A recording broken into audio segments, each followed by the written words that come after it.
Hi അസ്സലാമലൈക്കും. നമുക്കൊരു കൊഞ്ച് റോസ്റ്റ് ഉണ്ടാക്കിയാലോ? കൊഞ്ച് റോസ്റ്റിന് വേണ്ടുന്ന കുറച്ച് ഇൻഗ്രീഡിയൻസ് ആണ്. കുറച്ച് പൊടികളും വേണം. നമ്മളത് വഴി കാണിച്ചു തരാം. ഞാൻ ആ കൊഞ്ച് മുളക് പൊടിയും മഞ്ഞൾപ്പൊടിയും ഉപ്പും കൂടെ ചേർത്ത് നന്നായി മിക്സ് ചെയ്ത് ഫ്രിഡ്ജ് വെച്ചിരുന്നു. ഒരു അരമണിക്കൂർ വെച്ചതിന് ശേഷം ഞാൻ ഫ്രൈ ചെയ്തെടുത്തതാണ് ആ വെച്ചിരിക്കുന്നത് കേട്ടോ. ആ എണ്ണയിൽ തന്നെയാണ് ഞാൻ ഒരു 10-20 കൊച്ചുള്ളി അതിലിട്ട് നന്നായി വഴറ്റിയെടുക്കണേ. ഇഞ്ചി വെളുത്തുള്ളി പേസ്റ്റ് ചേർക്കണം. പക്ഷേ ആദ്യമേ ഇട്ട് കഴിഞ്ഞാൽ ഇത് വഴറ്റുമ്പോഴത്തേക്ക് മറ്റേത് കുറച്ചൊന്ന് ഫ്രൈ പോലെ ആയിപ്പോവും. അതുകൊണ്ട് ഞാൻ ഇത് കുറച്ച് ഉള്ളി ഒന്ന് നന്നായിട്ടൊന്ന് ചെന്ന് വരണ്ടതിന് ശേഷം നന്നായിട്ടൊരു ബ്രൗൺ കളർ ആയതിന് ശേഷം നമുക്ക് ഇഞ്ചി വെളുത്തുള്ളി ആഡ് ചെയ്യാം കേട്ടോ. അതിൻ്റെ പേസ്റ്റ് ആഡ് ചെയ്യാമേ. പിന്നെ തക്കാളി വേണം. അതുകൊണ്ട് ഞാൻ കൊഞ്ച് ഫ്രൈ ചെയ്ത് വെച്ചിട്ടുണ്ട്. ഇനി നമുക്കത് കുറച്ചുകൂടെ വഴലാനുണ്ട്.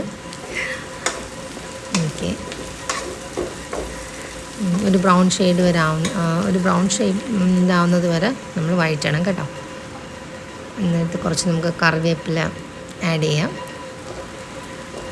പിന്നെ അപ്പോൾ കുറച്ച് ഇതായിട്ടുണ്ട്. നമുക്കിനി ഇഞ്ചി വെളുത്തുള്ളിയുടെയും പേസ്റ്റ് ആഡ് ചെയ്യാം കേട്ടോ. എന്നിട്ട് നന്നായിട്ട് മിക്സ് ചെയ്യാം, വഴറ്റാം. ഓക്കെ, ഇനി നമുക്ക് പൊടി ഐറ്റംസ് കുറച്ച് 1.5 ടീസ്പൂൺ മുളക് പൊടി, ഞാൻ എരിവുള്ള മുളക് പൊടിയാണ് ചേർത്തേക്കുന്നത്.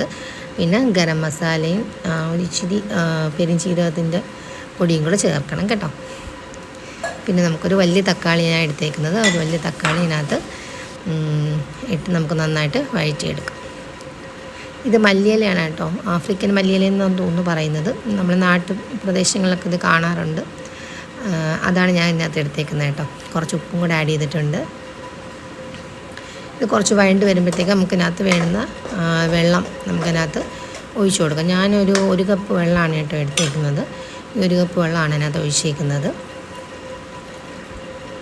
കുറച്ച് ഗ്രേവി പോലെ ആക്കി എടുക്കണമെങ്കിൽ